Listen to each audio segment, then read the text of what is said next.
me with the varsity team. So some of the highlights. First of all, we finished the season 16-9 overall.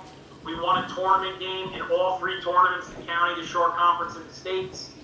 We finished 11-3 in the A North division, where we were the A North champions, which was the deepest and toughest division in the entire shore conference, if not the state, with 7 out of the 8 teams at some point being ranked in the top 10 in the shore. You see when the tournaments continued to go how deep teams went. Hilltown South won the section, they won the group semifinal, and they're playing in the group final on Saturday. Okay? Marlboro had a run in the state tournament. Howell had a successful season, the most wins they've had, so let's speak for them since like the 90s or something. CBA was in the semifinals in the Monmouth County tournament this year.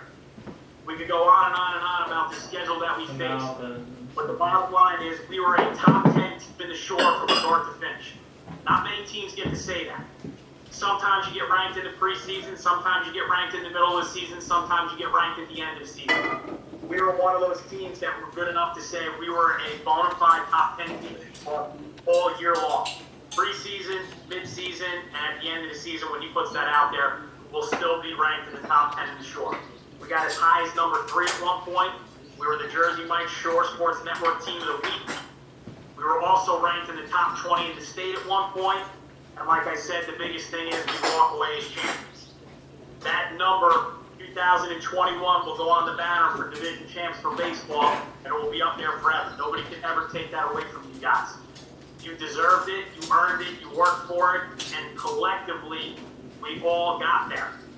Nobody can play baseball by themselves, that's for sure. The attitude, the work ethic, the desire, the camaraderie was from everyone. Every single guy that was a part of the varsity this year contributed to our success. Every single guy that was a part of the varsity this year is a champion. And that is something that should not be taken lightly, especially in the division that we played in, especially under the circumstances this year. It's always great when you're a champion. But when things are that much more complicated and challenging like they were this year, it should be looked back on even more fondly than normal. Because quite frankly, it's extremely hard to do. Extremely hard to do. We were the one team in our division that won 8, right? Sometimes you have CEA that wins it, and then there's the public champion or champions. Sometimes you have co-champions or tri-champions.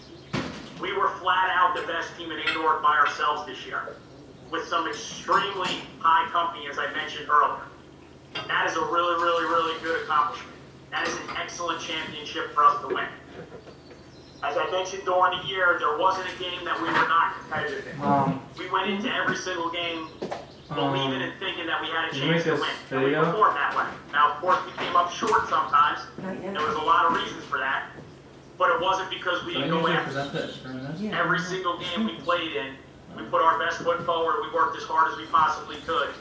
Sometimes we played well enough to win. Sometimes we didn't. But when you come out of a season, like I said, 16-9, top 10 in the shore, top 20 in the state at one point, A North champions, winning games in all 3 tournaments, whereas some teams don't even qualify for 2 or 3 tournaments, never mind win games, all of them. Those are major accomplishments. As I alluded to earlier, it's not just about wins and losses. Even though on varsity it means more, winning and losing is important, it's not the end-all be-all. You guys were a fantastic group to coach. I said it right from the get-go. I knew who we were because a number of you guys had been with me earlier in your careers. I knew who you were from the week or 2 that we had together last year.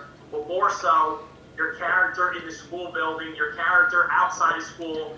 You guys were getting together to do workouts at the park with Mr. Ford and all that different stuff. The communication level, the respect level, the intelligence level. The biggest thing is I think you guys have a group that are truly good friends. And I think you will remain friends for a very, very long time, and hopefully for the rest of your life. Things are always different when you leave high school. College, work, family, et cetera, et cetera, et cetera. Okay?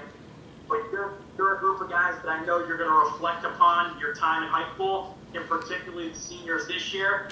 Look back on it, you're going to smile, you're going to laugh, you're going to tell stories. And was it always easy? No, it's not easy. But that's the reward.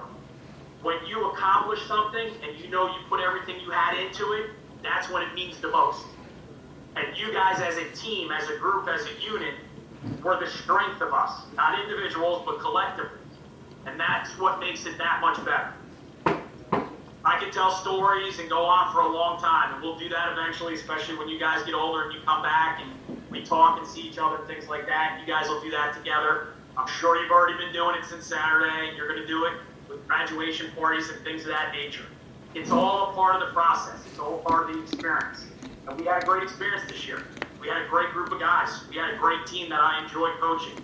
And again, yeah, we were good at baseball, but it was more so because we were good people. As I mentioned earlier, I can't thank you guys enough for that. You're the ones that make things go. The players are the ones that dictate everything. I mentioned the one day when I was complimenting guys, and we had a lot of accolades this year.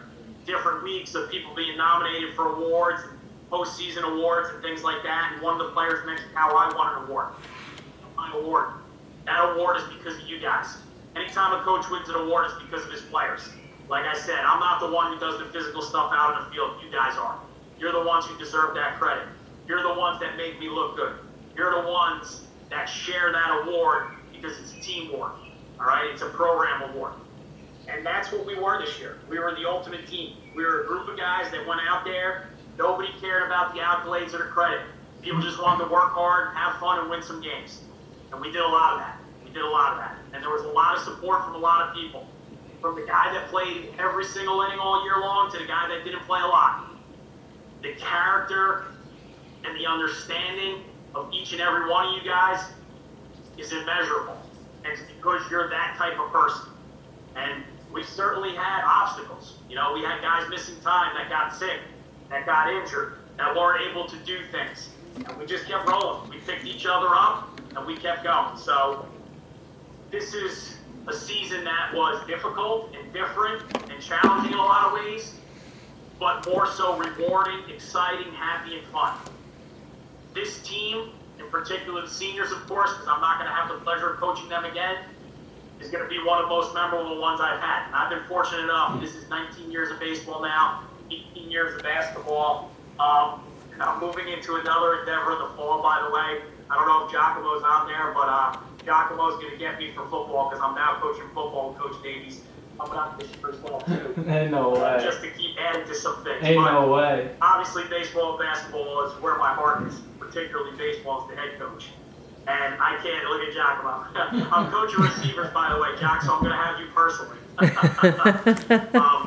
However, my point is simply this. I love sports. I love the opportunity to coach guys.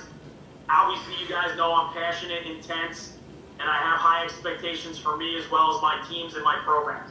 And you guys fulfilled all those. And that's why I can't thank you guys enough for a rewarding season. I can't speak highly of you guys enough. There was a lot of times when you talk to coaches before or after a game this year, and, you know, sometimes coaches have some negative things to say about their teams or about their kids. I can literally say that every time I had a conversation with a coach this year was, I love my team. And that was the truth. I did. I love my team. This was a great group of guys to coach, no matter what the results were. And because you were who you are, the results were that good. And that's why we became champions. And that's why we had the success that we had. So again, I want to say thank you for everything. It was an absolute pleasure. I'm going to miss the seniors. We had a ton of fun, and I hope you guys had a lot of fun together. At this time now for the varsity, I always speak about each individual that's on the team. So I'm just going to go in order from the list that I had. It's going to be seniors down. So the first guy I have on the list is Griffin Murphy, a captain, a 4-year varsity starter, guy that's going to play college baseball out of Arcadia. He was the guy that did all the things necessary to bring the team together. Off-season workouts, communication with me, communication with you guys, hard-nosed, hard-working. I don't know how many of you guys recognize or understand what he was as a freshman to what he became as a senior. I know nobody understands how hard I was on him except for him from the time he was a young kid to now. The improvement, the work ethic that he made was unbelievable. Physically, mentally, every which way. He was an absolute stud defender as a senior. He threw out 15 guys this year, whether it was stolen base attempts, back picks, balls in the dirt. Huge spots. Not like easy pitch outs, I'm throwing this guy out. Like, we need to throw this guy out at second or third. That's the tying run. That's the winning run. Our pitcher's on the ropes. Our defense is laboring. We need to make a play here. If you guys take a look, and I'm sure some of you did, when I posted the season stats as well as the career and season records, Griffin's at the top now for the defensive catchers with throwing 15 guys out in the season. And he had others as a freshman and a sophomore. Now, just to make a quick point on that, a lot of you guys, without having a season last year, your career records are a little bit skewed because you lost out on a year. You would have had a heck of a lot higher numbers and you would have been further up the chain if you actually got to play the season last year, but unfortunately that's the way it works. But Griffin was a guy that was the epitome of toughness for us. To be a catcher is an extremely difficult task to begin with. To be a senior catcher with a young sophomore as your backup, and I asked Griffin to play as much as he possibly could. And he wore it, man. He wore it. And he just kept fighting and fighting and fighting. The pitchers that he worked with, his receiving, his blocking, you name it. Offensively this year, he had huge moments for us, big hits. His average wasn't quite as good as he would have wanted it to be, but he was a dramatic improvement from 2 years ago as a sophomore hitter to senior hitter. Everything he got this year, he deserved, because he worked for it, he earned it. He plays the most difficult position on the field, and he handled it as well as he possibly could. So congratulations and thank you, Griffin Murphy, for an outstanding year as well as an outstanding career. I'm going to talk about is Chris Corchado, another guy who was a 4-year varsity player.